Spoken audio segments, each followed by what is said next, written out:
investment coming in, which is a record, and we're only a little bit into the year. And let's say the first 2 months I sort of took it easy because we had to fix up the Oval Office. I had to devote my time to fixing it up.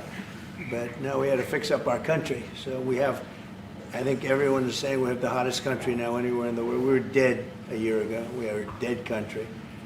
And now we have the hottest country anywhere in the world. And it's a great honor to have you here. Thank you, Mr. President. Any questions? Syria. Any comments on the developments in Syria at the moment? Well, I can comment. I think I'll ask Marco to say a few words on Syria. Yeah, it's complicated, obviously. These are historic, long-time rivalries between different groups in the southwest of Syria, Bedouins, the Druze community, and it led to an unfortunate situation and a misunderstanding, it looks like, between the Israeli side and the Syrian side. So we've been engaged with them all morning long and all night long with both sides, and we think we're on our way towards a real de-escalation and then hopefully get back on track in helping Syria build a country and arriving at a situation there in the Middle East is far more stable. So in the next few hours, we hope to see some real progress to end what you've been seeing over the last couple hours. Mr.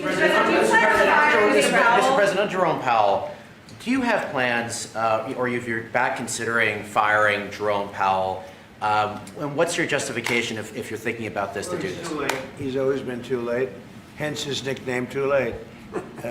He should have cut interest rates a long time ago. Europe has cut them 10 times in the short period of time, and we cut them none. The only time he cut them was just before the election to try and help Kamala or Biden, whoever the hell it was, because nobody really knew. Obviously, that didn't work, but he tried to cut them for the Democrats, Kamala. And how did that work out? You'll tell me. It didn't work out too well, did it? But I think he does a terrible job. He's costing us a lot of money. And we fight through it. It's almost, the country's become so successful that it doesn't have a big impact. But it does hurt people wanting to get a mortgage. People want to buy a house. He's a terrible Fed chair. I was surprised he was appointed. I was surprised, frankly, that Biden put him in and extended him, but they did. So, no, we're not planning on doing anything. We're very concerned. He's doing a little renovation for $2.5 billion of the Fed, building a renovation, and they have a close to $900 million cost overrun. And it's a shame, but the biggest cost overrun is the cost overrun for interest rates, because we should be paying 3 points lower, and we would save $1 trillion a year in interest if that were the case. And all it is the stroke of a pen. And that goes for his board too, because his board is not doing the job, because they should try and rein this guy in. So he's doing a lousy job, but no, I'm not talking about that. Fortunately, we get to make a change in the next, 8 months or so, and we'll pick somebody that's good, and we'll pick somebody. I just want a fair job. We want to see lower interest rates. Our country deserves it. We're making a lot of money. We're doing great as a country. We have no inflation, record stock market, record business, record everything. Everything's a record now. We had the worst inflation in history under Biden, and now we have almost no inflation. We've done a great job, and we should have the interest rates cut. So you were saying the other day that Scott Bessent, you're so happy with him at Treasury that he's not your top option to replace Jerome Powell whenever that may be, whenever you decide what you want to do with him. Scott's doing a very good job. I'm very happy with Scott. Is Kevin Hassett on the top of your list? Kevin's somebody we'd consider. Kevin is fantastic too. We have a lot of good people for that job. It's not a tough job, to be honest. Assuming you're smart, it's not a tough job. If you're a dummy, then I guess it's a tough job. But it might be one of the easiest jobs I've ever seen. And now on top of it, he's building a close to $3 billion little nest egg for himself. He's not doing the right job. We should be saving $1 trillion a year in interest. When he talks about cost, we should be saving, think of it, $1 trillion a year. Add that with the tariffs and everything else. But he just doesn't want. He's a knucklehead. But we'll see how that. We'll see how he's listening to this. Yeah, that's a strange conversation. But we like to say it like it is. But we have a lot of people that want that job very badly, and I'm only interested in low interest people, frankly, because you don't need, I know, so they had the 71 different economists and people experts that they picked about a month ago. I was the only one, along with one person from maybe the Wharton School of Finance. The two of us got it right. 69 people, including Powell, got it wrong. And he wants to hire thousands of new people to help him decide where we're going in the future. It only takes one good mind. It doesn't take 5,000 good minds. So they're expanding the Fed. It's the dumbest thing I've heard of. But it's very autonomous. Just to follow up on that, sir, are you completely ruling out the idea of firing Jerome Powell? I don't rule out anything, but I think it's highly unlikely unless he has to leave for fraud. I mean, it's possible there's fraud involved with the $2.7 billion renovation. This is a renovation. How do you spend $2.7 billion? And he didn't have proper clearance, et cetera, et cetera. So that's going on. So there could be something to that, but I think he's not doing a good job. He's got a very easy job to do. You know what he has to do? Lower interest rates. Have you drafted a letter to send to Powell if you decide that you are going to fire him? Have you drafted a letter? No, I haven't drafted a letter. So you didn't show a letter to Republican lawmakers last night? No, I talked about the concept of fire him. I said, what do you think? Almost every one of them said I should. But I'm more conservative than they are. Mr. President, We talked about it. In fact, we had 11 of the 12 people here yesterday, for a very big bill having to do with crypto, et cetera, and other things. And all of the votes are going with us, every single vote. But during the conversation, when we were talking about it, I asked, what would you do about that? They all said would fire him. Mr. President. Mr. President. Thank you for taking the question, sir. You were in Pennsylvania yesterday. You unveiled $92 billion worth of investments. One of those jumped out, though, $15 billion in Homer City to build the largest natural gas power plant ever. I was at the rally where you told Homer City residents that you would not forget them when the biggest coal plant in Pennsylvania closed down. You delivered for them yesterday. What message do you have to those residents? Well, I'm happy. Homer City. I was there, and I said, I'm going to produce something, I don't know what, because they had shut down this massive coal plant, one of the biggest in the country. And it was just purchased by the gentleman that you met yesterday, a very substantial man. I don't know if he's maybe not as substantial as you, I'm not sure. But he's pretty substantial. You know who I'm talking about. And they're going to spend billions of dollars on rebuilding it, and it's going to be the largest plant of its kind in the world, I believe, actually in the world, and it's going to be great. So we really fulfilled that promise to Homer City, but it's to Pennsylvania, basically. I won Pennsylvania, and very conclusively won Pennsylvania, so I owe them a big debt of gratitude, but thank you for bringing that up. We raised 92, it's actually going over 100, so it'll be over $100 billion to be invested in Pennsylvania. It was Pennsylvania Energy Project. So everybody was there. Larry Fink was there. I mean, everybody was there and done a great job. The senator did a great job. And we were very proud. That was a great meeting yesterday. Thank you very much. Mr. President, actually for each of you, so for the Crown Prince, are you planning on taking any of the Patriot missiles that you're going to receive from the United States and divert those to help Ukraine? We have no current plans, as we have an operational requirement inside Bahrain to keep them there for the present time. He's got plenty of them, too. And Mr. President, on the fentanyl bill, They're wonderful. They're wonderful pieces of kit. They work very well. American technology is the best. Yep. and on the fentanyl bill that you're That's signing. maybe the most important part of this. He has his choice of everything, and we make the best military equipment by far in the Bar world. none. There's nothing Absolutely. close, right? Bar none. Yeah, thank you. And on the fentanyl bill that you're signing today, do you hope that that's going to restart law enforcement cooperation with China on getting the fentanyl? Yeah, I think China's been helping out. I mean, it's been a terrible situation for many years with fentanyl, but since I came here, we're talking to them, and they're making big steps. They're also, as you know, being penalized. You know that, right? they're being penalized with tariffs because of the fentanyl. But they want to do something. We'll see what happens. Mr. President, I know. Please. Thank you, Mr. President.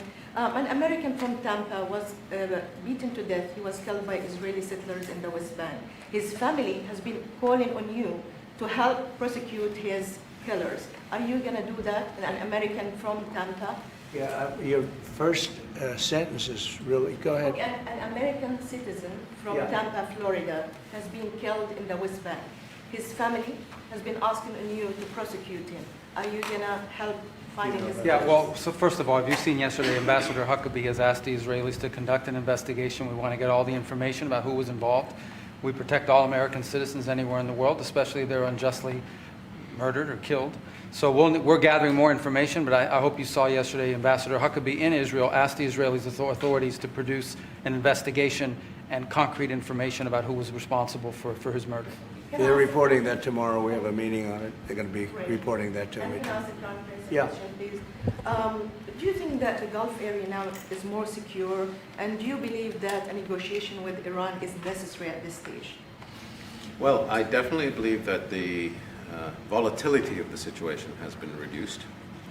And we didn't know where it was going to go on the Sunday. We were very glad when we found out on the Monday. Let me put it that way. And should the Iranians want to negotiate, I believe the ball's in their court. That is the true reality of where we stand today. They are the ones that stand to benefit from a negotiation. And they do. They want to negotiate. They want to negotiate badly. We're in no rush because, we said we could have made a deal. They should have made a deal. And then we bombed the hell out of their various places. We're in no rush, but if they want to negotiate, we're here.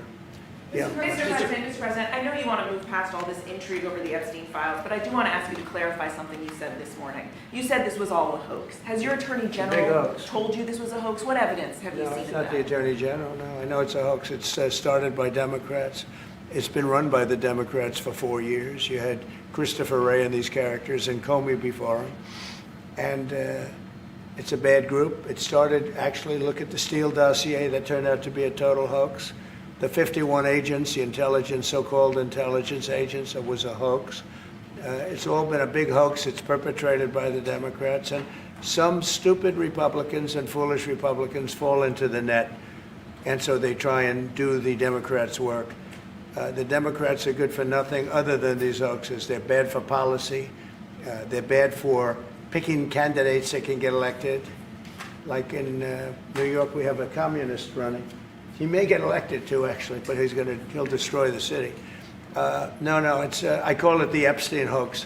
It takes a lot of time and effort. Instead of talking about the great achievements, we've had a great gentleman. Yesterday, as you know, went on CNBC and he made the statement that Trump may go down as the greatest president of all in the United States. And instead of talking about the things we've achieved, we've had tremendous achievement.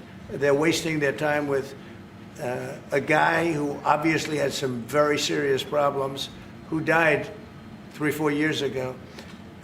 I'd rather talk about the success we have with the economy, the best we've ever had, and all of the things we've done, including in the Middle East. I mean, you see it.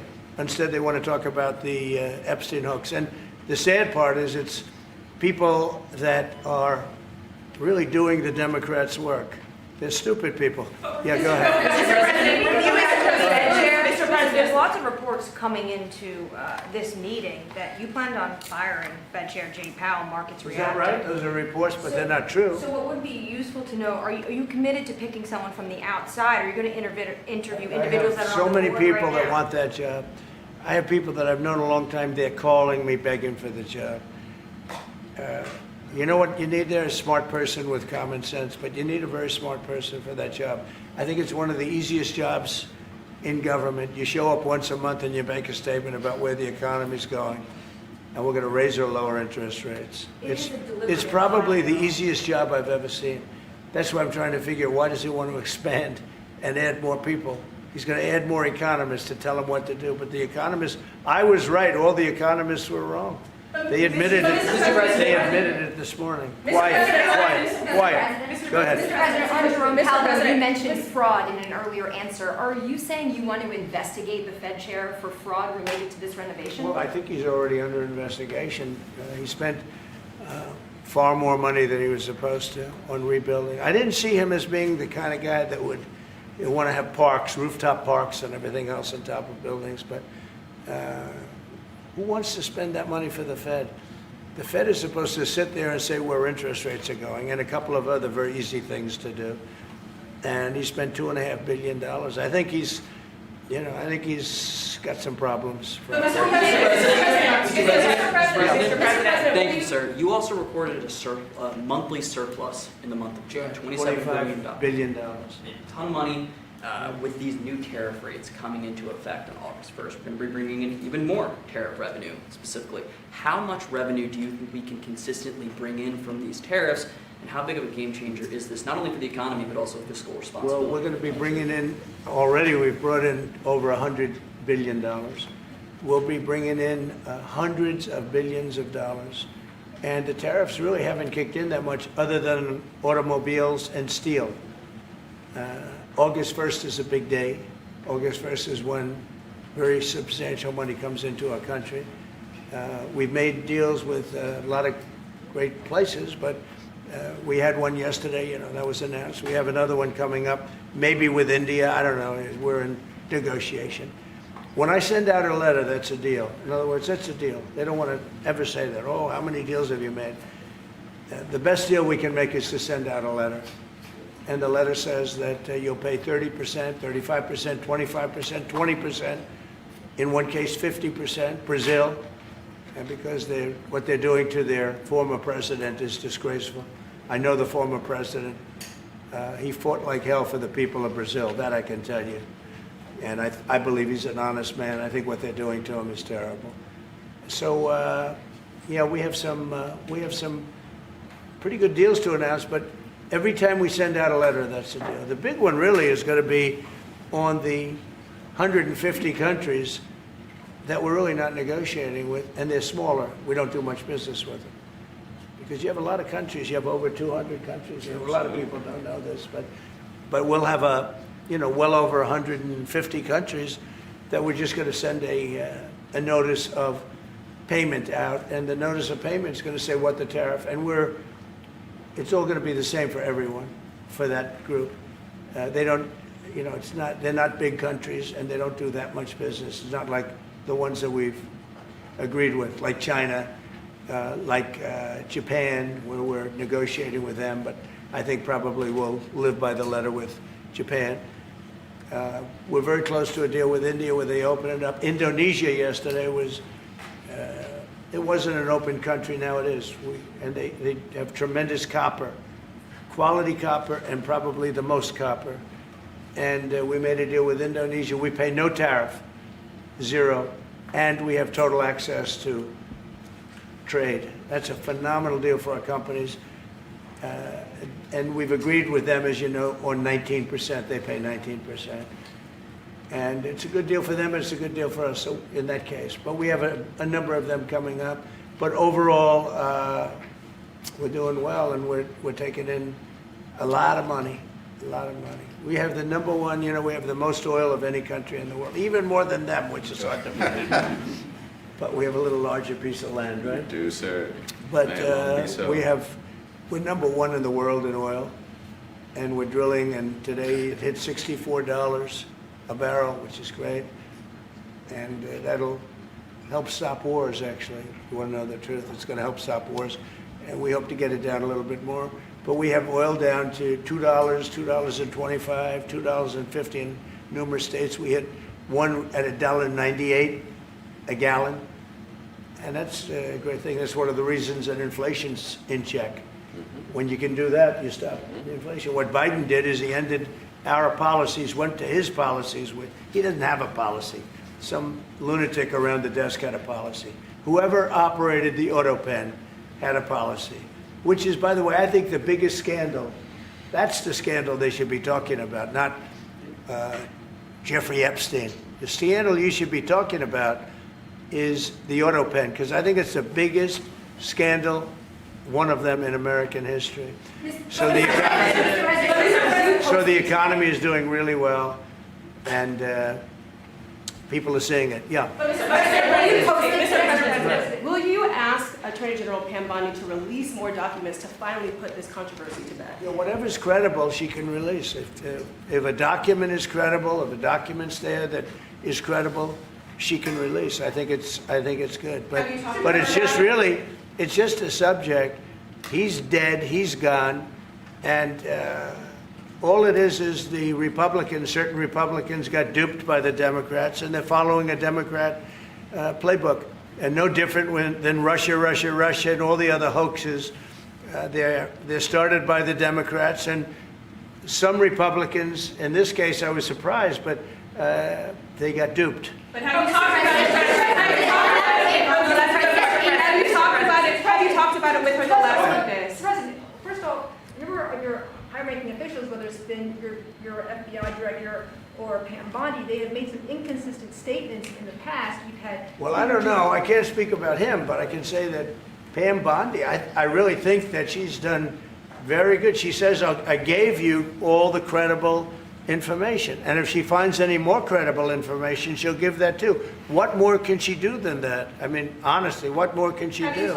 And we do have bigger problems. You know, we have problems with millions of illegal people that came in here, and they're killers and murderers. We have 11,888 murderers that were allowed into our country by Biden, Sleepy Joe Biden, stupid Joe Biden.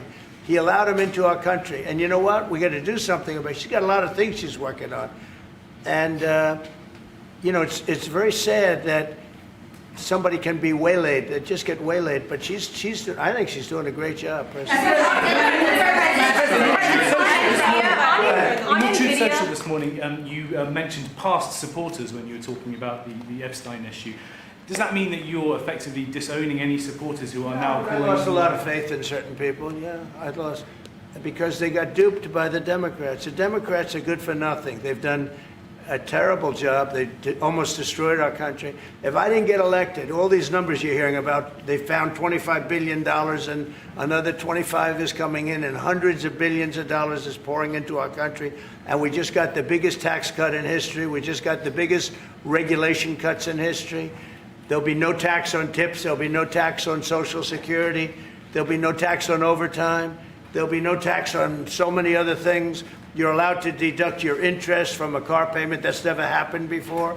You borrow interest, you borrow money to buy a car if the car is made in America. And by the way, factories are being built all over America, car factories, AI factories, but you get a deduction on your interest. Nobody ever thought of that before, it never happened before. And, you know, these are the things that they should be talking about. The big, beautiful bill is one of the greatest pieces of legislation ever in this country, and the Democrats have nothing to combat it, so they say, oh, it's death, oh, that's good. And then they give it to the fake news, which is you and a few others, and the fake news talks about the bill is death. The bill is actually life. The bill is life, and it saves our country. This bill is incredible. Look at the results already. So we have $16 trillion being invested in our country. And this great gentleman and his family just came in with another billions of dollars.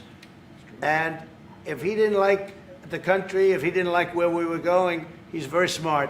He'd come, maybe he wouldn't even come. I think maybe he wouldn't even come, you'd save your time. But, because, you know, it's one of those things. But if he didn't like where this country was, he wouldn't be investing billions of dollars in this country. But think of it, $16 trillion, more than has ever been even contemplated before, and we haven't even started yet. So that's what I want to talk about. I want to talk about the success. And the Democrats have nothing to show for what they do.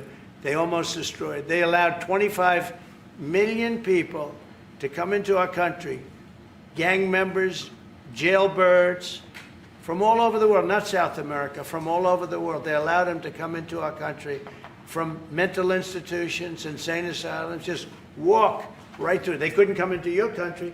They couldn't come into any country in the world except our country. And they came in from the worst places, gang members, drug dealers, They all came in. Turn it off, please. They all came in, and I'm doing something about it. We have it under check right now. We got rid of a lot of the murderers already. Some of them we put in our prisons because they're so bad we don't want to take a chance in putting them in a foreign prison, have them come back. But we've done a great job. Our country's in great shape. We literally have the hottest country anywhere in the world right now. And it's true what the king said, what a lot of people said. We were a dead country. 1 year ago, we were a dead country. We were laughed at all over the world. We had Afghanistan with that horrible embarrassment, most embarrassing moment in the history of our country. Look what happened with Russia and Ukraine. That should have never happened. Look what happened with Israel. That would have never happened. Hamas had no money. Iran had no money. There was no money to do an attack like that. All these things that happened that wouldn't have happened if you had good leadership. And that's what you should be talking about. Thank you very much, everybody. Thank you. Thank you. Thanks, guys. Head out. Let's go. Thank you, press. Hey, thank you. Come on, guys. Thank you, press. Thank you. It's another day in Paris. Thank you, Mr. President. Thank you.